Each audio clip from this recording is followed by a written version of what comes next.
Indiana. Key facts. Abbreviation IN. Nickname the Hoosier State. Capital Indianapolis. Flower Peony. Tree Tulip tree. Bird Cardinal. River Wabash. Motto the Crossroads of America. Hoosier? Hoosier? What the hell is a Hoosier? You are entitled to ask. I don't know. Nobody seems to know. But it also seems to be a state secret. Citizens here are called Hoosiers more often than Indianans. Every bar, realtor, lawyer's office, and insurance company contrives to work the word into its name or its advertising. The 1954 Indiana State Champion basketball team had a film made about them called Hoosiers, starring Gene Hackman, Barbara Hershey, and Dennis Popper. It was nominated for 2 Oscars, and yet no one knows what the word means or where it comes from. I mean, how careless is that? The state is less than 200 years old. How could they have forgotten something as elementary as the origin of its nickname? The S in Hoosier, by the way, is often but not always pronounced j, as in leisure or measure. Here are just some of the explanations I have gleaned from various sources, including native Indians themselves. Version 1. It's a corruption either of Hoosier, as in who is your friend, or who's here. Both are said to be anxious equivalents of the kind of who goes there, friend of foe cry that is familiar in other cultures. Verdict. You don't need to tell me how utterly feeble and unconvincing this is as explanation. Poppycock. Version 2. Ear biting was so common in brawls that whose ear was a common cry as various body parts were picked off the saloon bar floor. Verdict? Even more pathetic a theory than version 1. Version 3. There was once a businessman called Hoosier whose employees were known as Hoosier's men. Well, if that's true, it surely clears the whole issue up, except that there is no record of such a man of such a name anywhere in Indiana or anywhere else. Verdict? Drivel. Version 4. To win a fight is to hush your opponent, so the brawny brawlers of Indiana became known as hushers, which corrupted to Hoosiers. Verdict? In a pig's ass. Version 5. A man called Colonel Lemanowski came to Indiana in the 1830s and lectured on the Napoleonic Wars, taking special care to praise the Hussars. Which Hussars? The French, the British, or the Polish? The story doesn't say, but goes on to suggest that young Indianan men listening to the lectures were so impressed that they went around the place putting on the airs of Hussars, which they had misheard as Hoosiers. Verdict? Ars graves the worst possible kind. For a start, Indianans were already called Hoosiers by the time this dubious-sounding colonel came to Indiana. Version 6. Hoosa is an Indian word for corn. Oh yeah? Research has not found a single one of the hundreds of Native American languages or all dialects in which there is such a word for corn. It may be that the word was once in one of the many languages that has become extinct since the 1830s, but it's all a bit suspicious. Verdict? Highly doubtful. Version 7. Hoos is an Old English word for a disease suffered by cattle, which gives them a wild look consonant with the Indiana self-image. Verdict? It's true, but there is a parasitic bronchitis in cattle called hoos, but it sounds suspiciously like someone hunted through the dictionary for words beginning with who and tacked on an explanation afterwards. Version 8.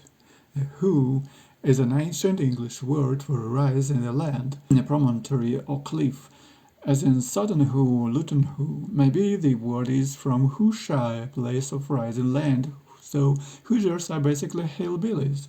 Verdict: no, no, no, you're just rushing about now. Version 9.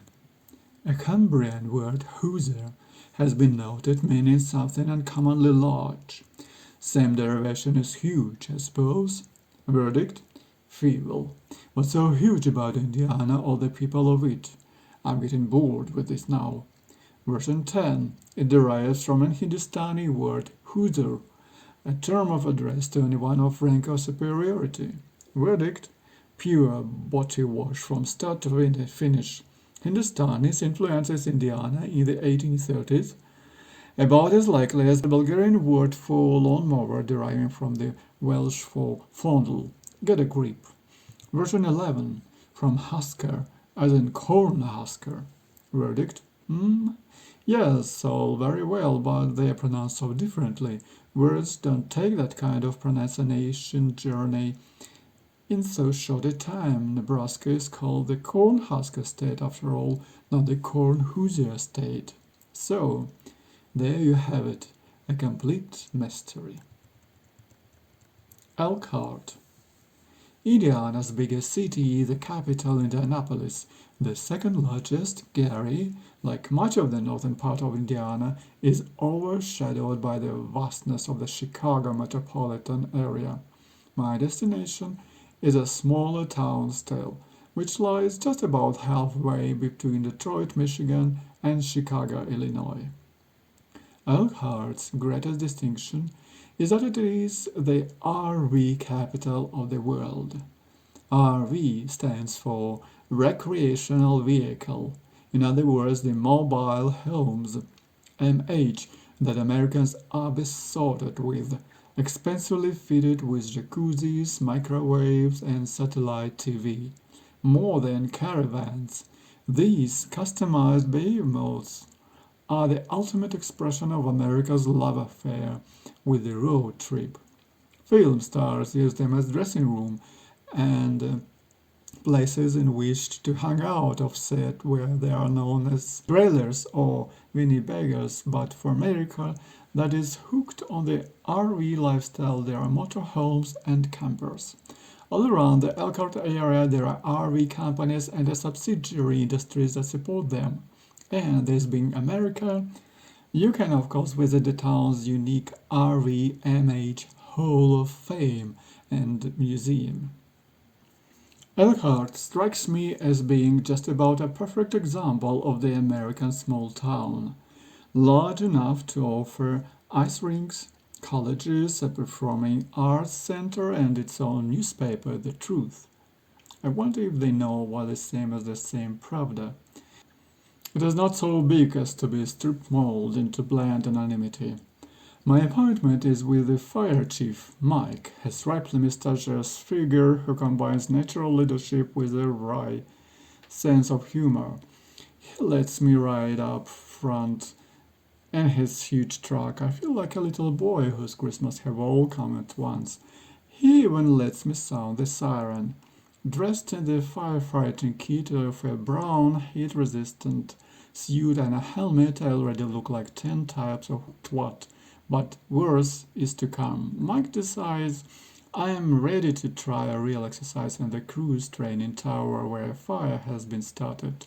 The enemy, of course, is smoke more than flame, and breathing apparatus is laid on my back and goggles, and a mask attached to my face to make me look even more ridiculous. But appearance is of little significance when you are forced into a room where the smoke and gas is so noxious that you could lose consciousness in a minute. Into such a room I go, with nothing but a thermal camera and a walkie-talkie to protect me. Up the stairs to where the fire is raging. Health teeth, I cannot see a thing. I bump into crew members who move me gently aside like grooms, patiently pushing a hose away. Instinctively, I crouch and begin to crawl along the floor. I know that the breathing apparatus will help me, but I cannot help coming close to hyperventilation. This world is so hellish and so impossible to interpret that panic seems like the best option. I feel a great surge of heat and point the thermal camera in the direction of its source. The screen whites out. Voices say things into walkie-talkie that I can't understand. People clap me on the shoulder and make elaborate gestures with their arms. I nod vigorously as if they show that I understand and to communicate that they are not to worry about me. Slowly, I back out towards the stairs, turn and tumble down. Once outside, it takes me 5 minutes of fumbling panic to get the goggles and mask off. I made it. I survived the hell of a fire. 10 minutes later, the rest of the crew come down, laughing and chatting. So, says Mike, a little puzzled, you didn't want to stay and help put out the fire?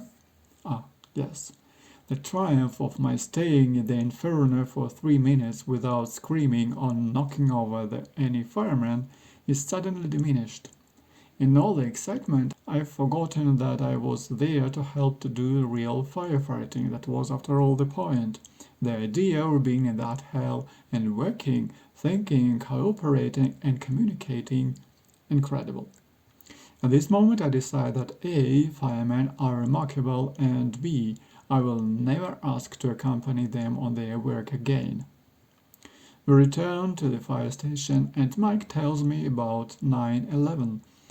He saw, like the rest of us, the planes hit the towers and the towers collapse.